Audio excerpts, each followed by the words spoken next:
everyone, here I'm back with another video lecture, and today we are going to discuss the elongation of two joint biceps brachii muscle. Majorly, what you have to do is basically to elongate the biceps, okay, in a simple way. So you don't have to stretch the biceps muscle, but you have to make the same related position used for stretching as well. So you just have to make that position by yourself, not by patient, or because these are passive range of motion. So you have to perform this motion on the patient. So basically, patient position to basically extend the shoulder beyond zero. What you have to do basically in a very simple way, you need to make the patient to lie or to lie in a spine position, in a lying position, in a sitting or standing, whatever position is suitable for the patient. You can just make that, or that is comfortable for the patient as well. You can just go for that position. After that, what you have to do is basically the hand placement and the procedure. Hand placement is basically important for you because as a therapist you have to support the body of a patient, because passive range of motions are usually performed when patient itself cannot control their own movements. Okay, so you have to work on that. So first you need to pronate the patient's forearm by grasping the wrist. Okay, now what you have to do, pronate the forearm. Now what you have to do, start from this. Now you can just make this position on yourself, first starting with the pronation. Okay, and then what you have to grasp the wrist and extend the elbow while supporting it. Okay, what you have to do, just in a very simple way, you just have to make the patient in a lying position.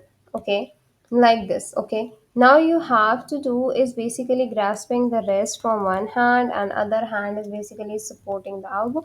And now in this picture, because they are showing the supination, you just have to pronate the arm in a, your palmar side is on the side, on the basically um side of the floor, you can just say like that. Okay, and like your palm is facing the floor.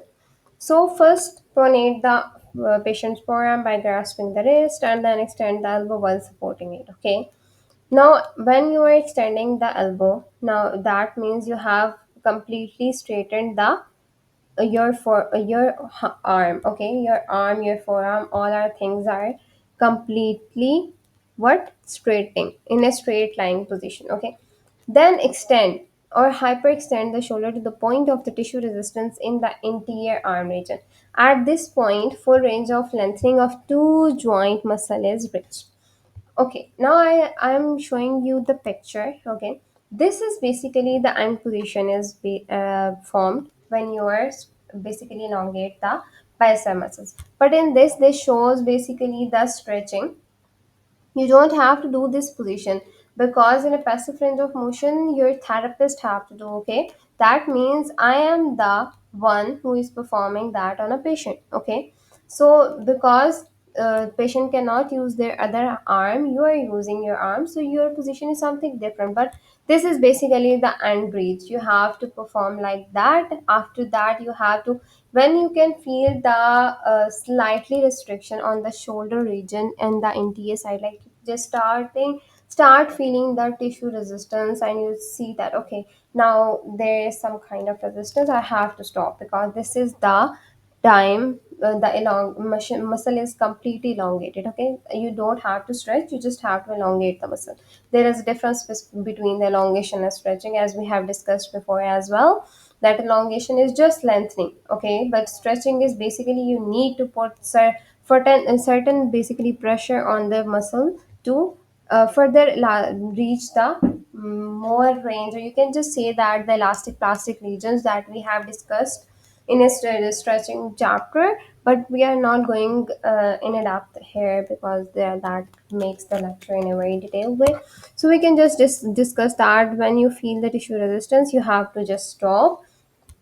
and maintain this position in this way, and now you have to perform this repetitions multiple times to basically elongate the two joint biceps muscle. And this is all for today. If you have any query you can ask, and in the next lecture we are going to see the elongation of two joint long head of the triceps brachii muscle. Thanks for watching. If you have any query you can ask, and this is all for today. Bye bye.